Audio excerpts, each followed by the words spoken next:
Hello and welcome to the Commander's Quarters, your Magic the Gathering source that helps you command your budget. This show and episodes like this one are possible thanks to viewers like you. If you're looking for an easy way to help support this show, make sure that you like, share, and subscribe. Also, hit that bell notification icon so you don't miss any new episodes. You can also go check out our playmats and other merchandise at thecommandersquarters.com. Another easy way to support this show is with our TCG player affiliate links. So whether you're buying a deck or individual cards, you can use this general link right here or one in the description. And the final way that you can support this show is by supporting us directly by becoming a patron. There are many benefits to being a patron, and I truly couldn't do this without all their support. Hey everyone, Mitch coming in from the Commander's Quarters studio. Welcome to the show. So before I get into this episode, another huge thank you to Eddie who helped me with this one as I was working on the last one. So as always, if there are any mistakes in this episode, blame Eddie, not me. Just kidding, but seriously, or am I? I don't know. Anyways, the 5th Elder Dragon has finally been spoiled, so if you haven't seen my other episodes on all the other 4 Elder Dragons, make sure you go check those out. But obviously, keep watching this episode first, because on this episode, I'm going to be talking about what is potentially the most powerful out of all the Elder Dragons. That's right, Beledros Witherbloom is absolutely terrifying. I mean, just look at the thumbnail. Zendikar Resurgent and Vilis Broker of Blood on it as well. What in the world is going on here? Powerful things. Let's get into it.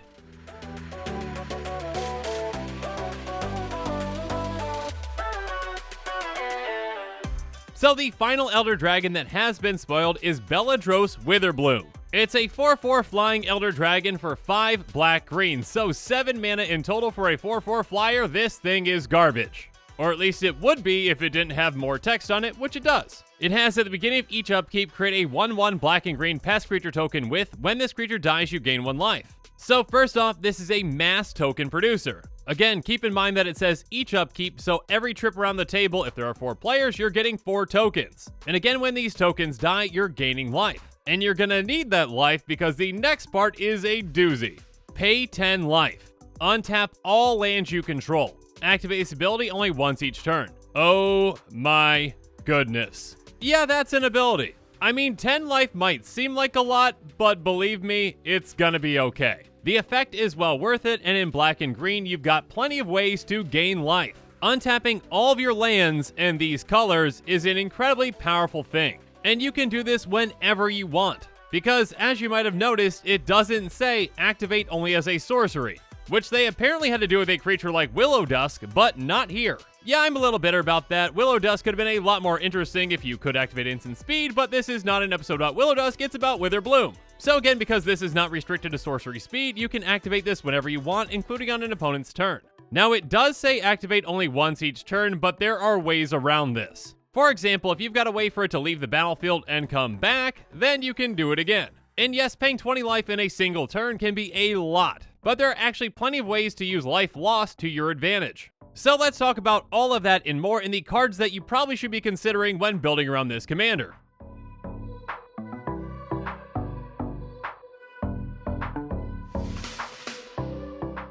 First up, I'm not sure if you knew this, but green decks like to ramp. And getting a ton of lands out with this commander is an incredibly powerful thing. So obviously you're going to run your typical ramp spells like Rampant Growth, which gets you 1 land into play tapped, and Migration Path, which gets you 2. But you also want to run some massive ramp spells as well, like Animus Awakening. It says reveal the top X cards of your library, put all land cards from among them onto the battlefield tapped, and the rest of them bottom of your library in a random order. It also has Spell Mastery, so if there are 2 or more instant and/or sorcery cards in your graveyard, untap those lands. Let's just do a quick example. You have 7 lands out and you cast your commander.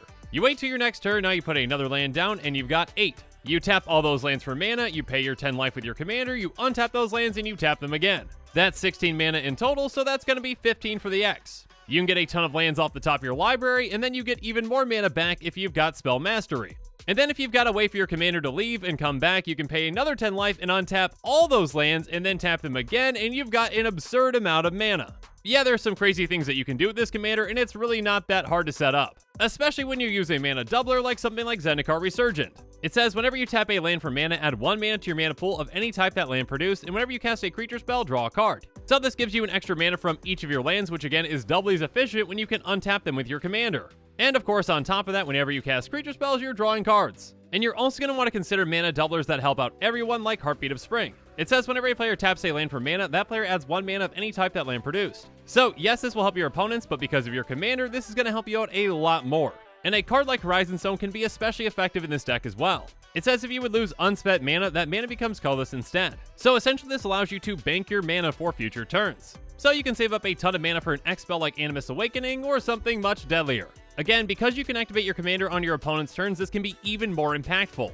And speaking of impactful, let's talk about a card like Malakir Rebirth. It says choose target creature, you lose 2 life. Until end of turn, that creature gains. When this creature dies, return to the battlefield tapped under its owner's control. This is an MDFC with a land on the back, so it's not really even taking up a slot in your deck. And the impact that this can have on the game is huge. First off, this protects your commander. If someone's trying to kill it, you lose 2 life and you get it back. Secondly, if you've got a way to sacrifice your own commander, then you can get it back and activate again. Being able to tap all of your lands for mana twice in a turn is incredibly powerful. But being able to do it 3 times is ridiculous. But again, in order to do that though, we need life, so let's talk about some cards that can help with that.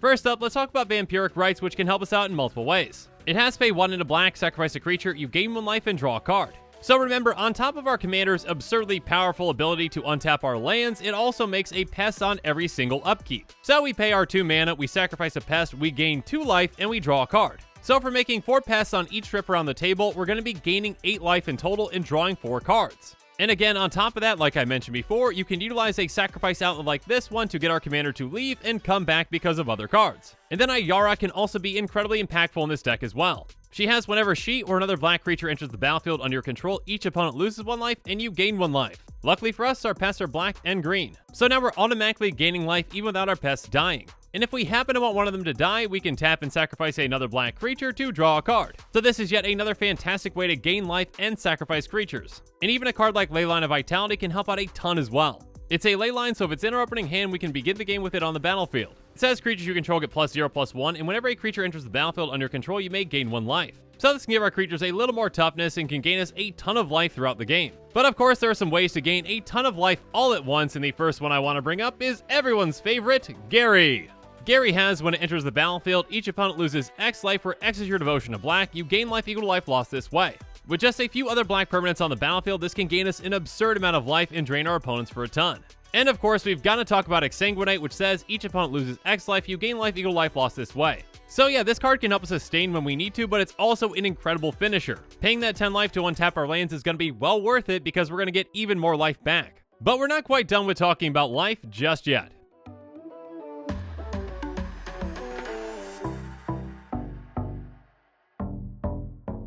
So another thing that I want you to consider with this kind of a deck are cards that swap your life total. For example, Profane Transfusion says 2 target players exchange life totals, you create an XX colors horror artifact creature token where X is the difference between those players' life totals. So a card like this turns our life loss into a benefit. Say that we've been using our commander's ability and we get down to 10 life. One of our lovely opponents is at 40 life, and you know what? Let's just exchange. So we go up to 40, they go down to 10, and we get a 30-30. Thanks, friend. Appreciate you letting me borrow your life. Guess it's not really borrowing though, because you're going to be keeping it. Regardless, let's move on. Magus of the Mirror is another way to do this, though you're not getting a giant creature token, but that's fine. By tapping and sacrificing it, you can exchange life totals with target opponent, activate this ability only during your upkeep. So we may have to wait to use it, but when we do, it's going to be incredibly impactful. Perhaps not as impactful though is something like Soul Conduit. By paying 6 and tapping it, 2 target players exchange life totals. With this in our commander and play, our opponents are essentially never safe. We can drop our life total down, activate the second that we need to get someone else's life total. Then later on, we do the exact same thing to another unlucky opponent. But outside of life swaps, some other life cards that you might want to consider are Eternity Vessel, Torgar, and Repay in Kind. Eternity Vessel is going to enter the battlefield with X charge counters on it, where X is your life total. And it says, whenever a land enters the battlefield under your control, you may have your life total become the number of charge counters on Eternity Vessel. So basically, we play this, and then we can keep resetting our life total to whatever our life was at that time. And of course, since we have access to green, there are tons of ways for us to get lands into play. And then when Torgar enters the battlefield, up to 1 target player's life total becomes half their starting life total rounded down. So we can use this to drop an opponent's life total down to 20 so that we can finish them off, or we can use it to actually gain life ourselves. If our life total is in the single digits, going back up to 20 seems like a fantastic idea. Or we can just bring everyone's life total down to ours with Repay in Kind. It says each player's life total becomes the lowest life total among all players. So with our life paying shenanigans, if we can drop down to an abysmal amount, we take everyone down with us, and then we can take our opponents out. It's a high risk, high reward play, but it can be a lot of fun. And then let's talk about Villas, which might just be the golden pig of this deck. It says, whenever you lose life, draw that many cards. So with this and your commander, you pay 10 life to untap all of your lands and you get to draw 10 cards. Congratulations, you just broke Magic. Next up, another card that you might want to consider for this deck is an Anthem like Beastmaster Ascension. Basically, once you've attacked with 7 creatures within play, all your creatures get +5/+5. So yeah, your commander is making a 1/1 pest, but these are going to be 6/6 pests now. So just one trip around the table is 24 power worth of creatures. So yeah, that's a way that you could win as well. And of course, if you've got the budget for it, consider cards like Torment of Hailfire and Doubling Season. Hailfire is just a fantastic finisher as well, and yes, you can produce an absurd amount of mana with this deck. And then if you've got 50 bucks, cards like Doubling Season can double up your token production. Again, quite pricey, but quite effective. But you definitely don't need expensive cards like these to make this commander incredibly powerful.